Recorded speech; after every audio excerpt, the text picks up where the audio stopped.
जगताप दिलाएगा सवी की आई ईशा को इंसाफ और आस्का को पहुंचाएगा सलाखों के पीछे। रजत और सवी के बीच में बढ़ेंगी दूरियां, रजत देगा आस्का का साथ। जी हाँ दोस्तों, स्टार प्लस के मोस्ट पॉपुलर शो गुम है किसी के प्यार के अपकमिंग एपिसोड में हम सभी को देखने को मिलेगा कि जहां जगताप की बहुत सालों बाद एंट्री हो जाती है, जो सवी से टकराता है। जैसा कि रजत आस्का और कियान और सई के साथ पिकनिक प्लान कर रहा होता है। इधर आज तक भाग्यश्री सवी का साथ नहीं देती थी, लेकिन अब एक सास बनकर नहीं, एक बेटी बनकर सवी का साथ देते हुए नजर आ रही है। वो जैसा कि सवी को ये कहती है कि तू सई को आस्का और रजत के साथ जाने के लिए रेडी नहीं करेगी, तुझे रजत को भी जाने नहीं देना है और मैं तुम्हारे साथ खड़ी हूँ, एक सास बनकर नहीं, एक माँ बनकर। उसके बाद दूसरी तरफ अर्श का फ़ोन आता है सवी के पास और सवी को बाहर मिलने बुलाता है, लेकिन जैसे ही सवी जाती है अर्श ऐसी बात कर देता है जिसे सुनने के बाद सवी के होश उड़ जाते हैं। जी हाँ दोस्तों, जैसा कि अर्श उसे बता देता है कि जिसके साथ तुम रह रही हो और अपनी आई के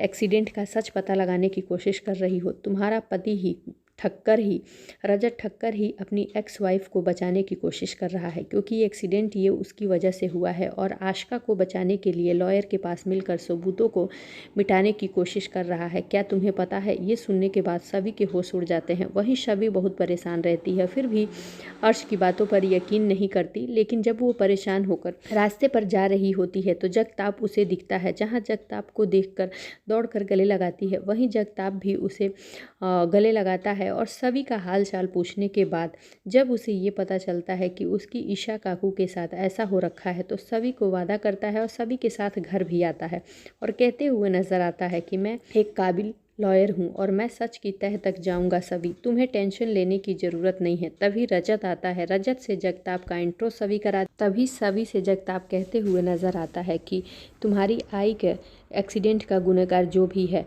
उसको कड़ी से कड़ी सज़ा मैं दिलवाऊंगा, तुम इसकी टेंशन मत लो। ये सुनने के बाद सभी कहते हुए नजर आती है कि मुझे पता है कि आई का एक्सीडेंट किसकी वजह से हुआ है। वहीं रजत के चेहरे की रंगत उड़ जाती है, क्योंकि रजत ऐसा सोचा भी नहीं होता कि सभी को इस बारे में पता चल गया है। जैसा कि अर्श आस्का और रजत की नज़दीकियाँ बर्दाश्त नहीं कर पा रहा है। अर्श चाहता है कि अब सभी और रजत के साथ कुछ ऐसा करे जिससे अर्श और आस्का फिर से एक बार दूर हो जाएं। जी हाँ दोस्तों, अब आगे के एपिसोड में यही देखने को मिलेगा कि जहाँ अर्श को सज़ा दिलाने की, आस्का को सज़ा दिलाने की कोशिश सभी करेगी, तो रजत और सभी में फिर एक बार दूरियां आ जाएंगी। तो आगे के लेटेस्ट और धमाकेदार अपडेट्स के लिए जुड़े रहें हमारे साथ।